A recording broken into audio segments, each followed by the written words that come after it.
Hello, everybody. Welcome to today's reading through the Bible in 365. Today we are going to be focusing on Numbers chapters 23, 24, and 25, and Mark chapter 7, verses 14 to 37. Let's get started in Numbers with chapter 23. Then Balaam said to King Balak, "Build me 7 altars here and prepare 7 young bulls and 7 rams for me to sacrifice." Balak followed his instructions, and the two of them sacrificed a young bull and a ram on each altar. Then Balaam said to Balak, "Stand here by your burnt offerings, and I will go to see if the Lord will respond to me. Then I will tell you whatever he reveals to me." So Balaam went alone to the top of a bare hill, and God met him there. Balaam said to him, "I have prepared 7 altars and have sacrificed a young bull and a ram on each altar." The Lord gave Balaam a message for King Balak. Then he said, "Go back to Balak and give him my message." So Balaam returned and found the king standing beside his burnt offerings with all the officials of Moab. This was the message Balaam delivered. "Balak summoned me to come from Aram. The king of Moab brought me from the eastern hills. 'Come,' he said, 'curse Jacob for me. Come and announce Israel's doom.'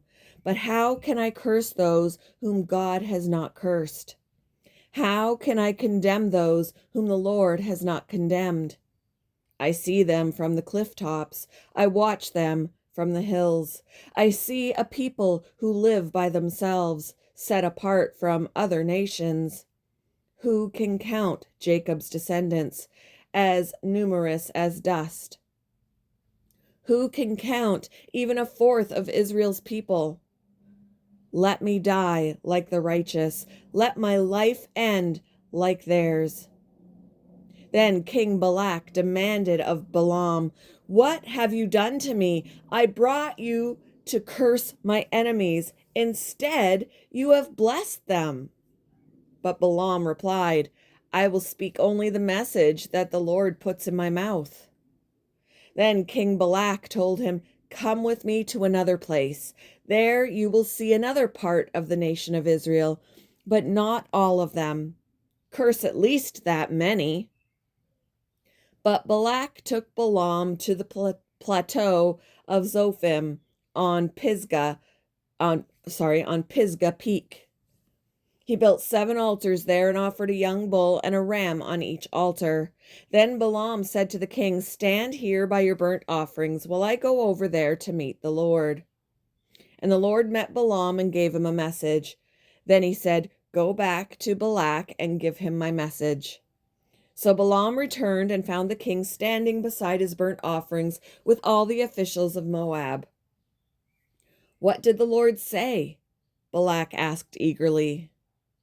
This was the message Balaam delivered.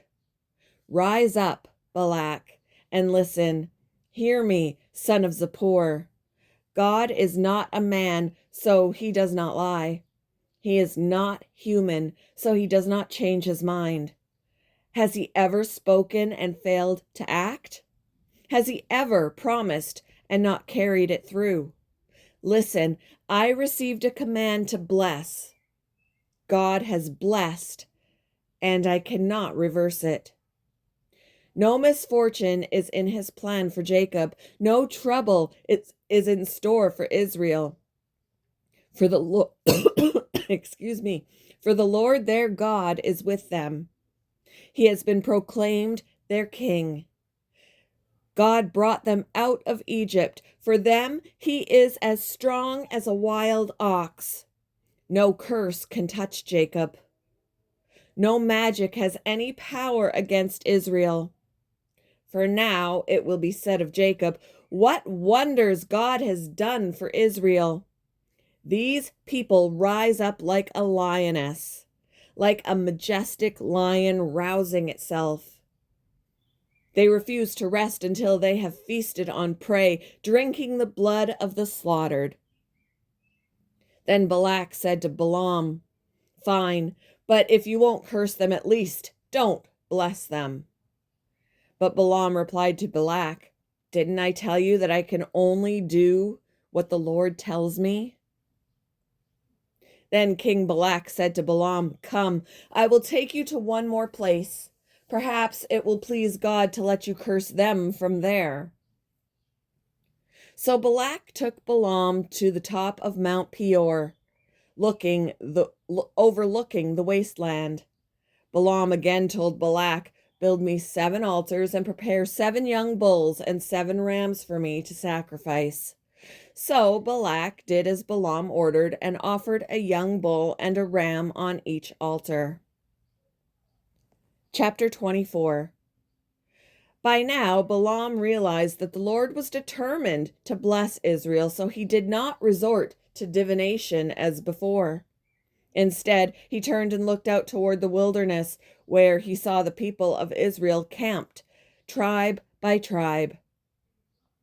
Then the Spirit of God came upon him, and this is the message he delivered.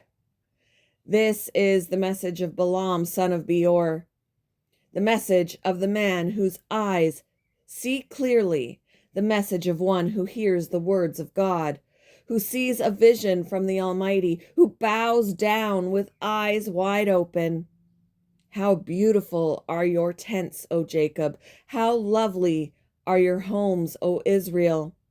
They spread before me like palm groves, like gardens by the riverside.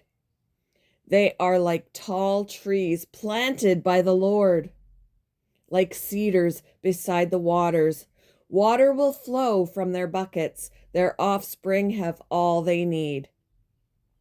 Their king will be greater than Agag. Their kingdom will be exalted. God brought them out of Egypt. For them, he is as strong as a wild ox. He devours all the nations that oppose him, breaking their bones in pieces, shooting them with arrows. Like a lion, Israel crouches and lies down, like a lioness who dares to arouse her. Blessed is everyone who blesses you, O Israel, and cursed is everyone who curses you. King Balak flew into a rage against Balaam. He angrily clapped his hands and shouted, "I called you to curse my enemies. Instead, you have blessed them 3 times. Now get out of here. Go back home. I promised to reward you richly, but the Lord has kept you from your reward." Balaam told Balak, "Don't you remember what I told your messengers? I said, even if Balak were to give me his palace filled with silver and gold, I would be powerless to do anything against the will of the Lord. I told you that I could say only what the Lord says. Now I am returning to my own people. But first, let me tell you what the Israelites will do to your people in the future." This was the message Balaam delivered. This is the message of Balaam, son of Beor, the message of the man whose eyes see clearly, the message of one who hears the words of God, who has knowledge from the Most High, who sees a vision from the Almighty, who bows down with eyes wide open. I see him, but not here and now. I perceive him, but far in the distant future. A star will rise from Jacob. A scepter will emerge from Israel. It will crush the heads of Moab's people, cracking the skulls of the people of Sheth. Edom will be taken over, and Seir, its enemy, will be conquered, while Israel marches on in triumph. A ruler will rise in Jacob who will destroy the survivors of Ur. Then Balaam looked over toward the people of Amalek and delivered this message. Amalek was the greatest of nations, but its destiny is destruction. Then he looked over toward the Kenites and delivered this message. Your home is secure. Your nest is set in the rocks. But the Kenites will be destroyed when Assyria takes you captive." Balaam concluded his message by saying, "Alas, who can survive unless God has willed it? Ships will come from the coasts of Cyprus. They will oppress Assyria and afflict Eber, but they too will be utterly destroyed." Then Balaam left and returned home, and Balak also went on his way. Chapter 25. While the Israelites were camped at Acacia Grove, some of the men defiled themselves by having sexual relations with local Moabite women. These women invited them to attend sacrifices to their gods. So the Israelites feasted with them and worshiped the gods of Moab. In this way, Israel joined in the worship of Baal of Peor, causing the Lord's anger to blaze against his people. The Lord issued the following command to Moses: "Seize all the ringleaders and execute them before the Lord in broad daylight, so his fierce anger will turn away from the people of Israel." So Moses ordered Israel's judges, "Each of you must put to death the men under your authority who have joined in worshiping Baal of Peor." Just then, one of the Israelite men brought a Midianite woman into his tent right before the eyes of Moses and all the people, as everyone was weeping at the entrance of the tabernacle. When Phinehas, son of Eleazar and grandson of Aaron, the priest, saw this, he jumped up and left the assembly. He took a spear and rushed after the man into his tent. Phinehas thrust the spear all the way through the man's body and into the woman's stomach. The plague against the Israelites was stopped, but not before 24,000 people had died. Then the Lord said to Moses, "Phinehas, son of Eleazar and grandson of Aaron the priest, has turned my anger away from the Israelites by being as zealous among them as I was. So I stopped destroying all Israel as I intended to do in my zealous anger. Now tell him that I am making my special covenant of peace with him. In this covenant, I give him and his descendants a permanent right to the priesthood, for in his zeal for me, his God, he purified the people of Israel, making them right with me." The Israelite man killed with the Midianite woman was named Zimri, son of Salu, the leader of a family from the tribe of Simeon. The woman's name was Cosbi. She was the daughter of Zur, the leader of a Midianite clan. Then the Lord said to Moses, "Attack the Midianites and destroy them, because they assaulted you with deceit and tricked you into worshiping Baal of Peor, and because of Cosbi, the daughter of a Midianite leader, who was killed at the time of the plague because of what happened at Peor." Moving on to Mark chapter 7, verses 14 to 37. Then Jesus called to the crowd to come and hear. "All of you, listen," he said, "and try to understand. It's not what goes into your body that defiles you. You are defiled by what comes from your heart." Then Jesus went into a house to get away from the crowd, and his disciples asked him what he meant by the parable he had just used. "Don't you understand either?" he asked. "Can't you see that the food you put into your body cannot defile you? Food doesn't go into your heart, but only passes through the stomach and then goes into the sewer." By saying this, he declared that every kind of food is acceptable in God's eyes. And then he added, "It is what comes from inside that defiles you.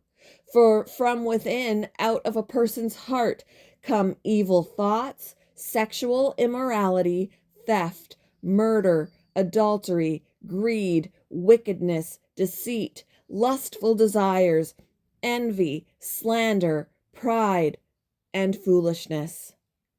All these vile things come from within. They are what defile you. Then Jesus left Galilee and went north to the region of Tyre.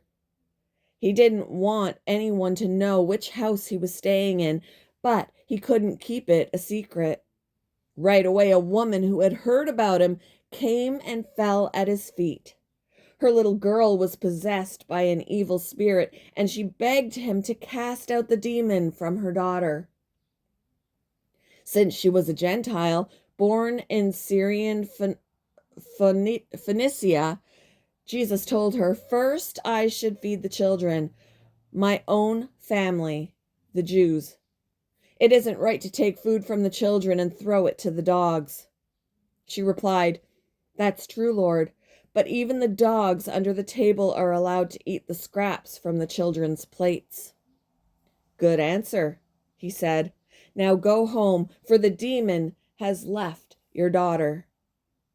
And when she arrived home, she found her little girl lying quietly in bed, and the demon was gone.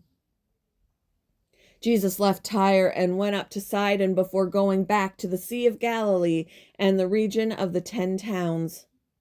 A deaf man with a speech impediment was brought to him, and the people begged Jesus to lay his hands on the man to heal him. Jesus led him away from the crowd so they could be alone. He put his fingers into the man's ears. Then, spitting on his own fingers, he touched the man's tongue. Looking up to heaven, he sighed and said, Ephatha,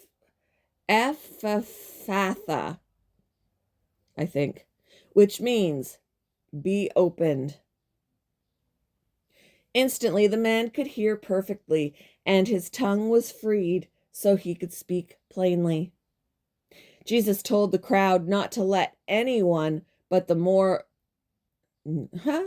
Jesus told the crowd not to tell anyone, but the more he told them not to, the more they spread the news.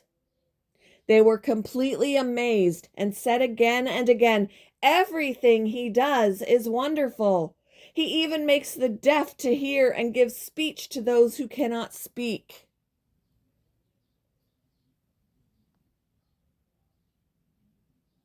Thank you for joining me for today's reading through the Bible in 365. I hope you all have a wonderful Tuesday, and I will see you in the next one, guys.